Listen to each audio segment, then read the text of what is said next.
মা হওয়া কি মুখের কথা? কেবল প্রসব করে হয় না মাতা, যদি না বোঝে সন্তানের ব্যথা। আমরা নারী, নারীর টান হলো মায়ের টান।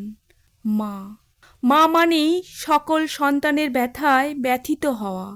তিনি যে মা, পৃথিবীর কোনো সন্তানের কষ্টই তিনি সহ্য করতে পারেন না।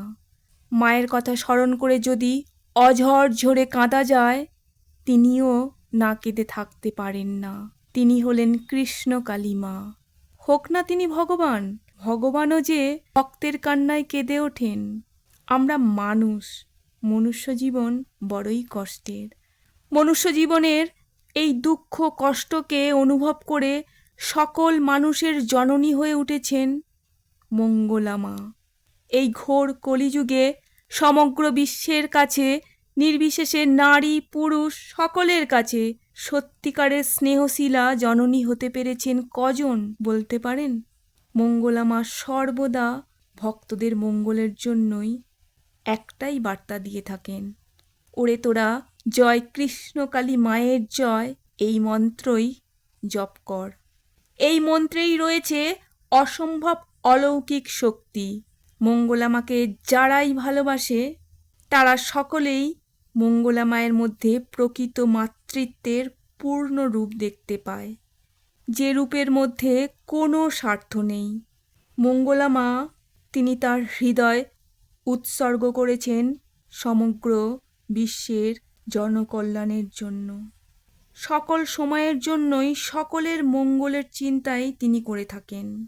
হ্যাঁ, অবশ্যই সকলের সাফল্যের পিছনে রয়েছে কৃষ্ণকালী মা। স্বয়ং কৃষ্ণকালী মাই মঙ্গলা মাকে সামনে এগিয়ে দিয়েছেন। কৃষ্ণকালী মায়ের কৃপা না থাকলে মঙ্গলা মায়ের এই রূপ কখনোই ফুটে উঠত না। কৃষ্ণকালী মা লোকচক্ষুর আড়ালে থেকে মঙ্গলা মায়ের মাধ্যম দিয়েই সমগ্র বিশ্বকে বর্তমান দিনে রক্ষা করে চলেছেন। সুতরাং জাতি ধর্ম বর্ণ নির্বিশেষে সকল মানুষ কৃষ্ণকালী মায়ের নাম জপ করুন।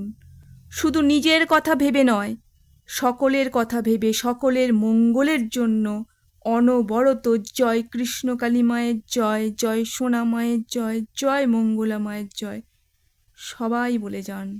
নিজের মঙ্গলের সাথে সাথে সবার মঙ্গলের চিন্তা করলে নিজের মঙ্গল আগে হয়। সবাই ভালো থাকুন, সুস্থ থাকুন, তিন মায়ের নাম জপ করে আনন্দে থাকুন, শান্তিতে থাকুন।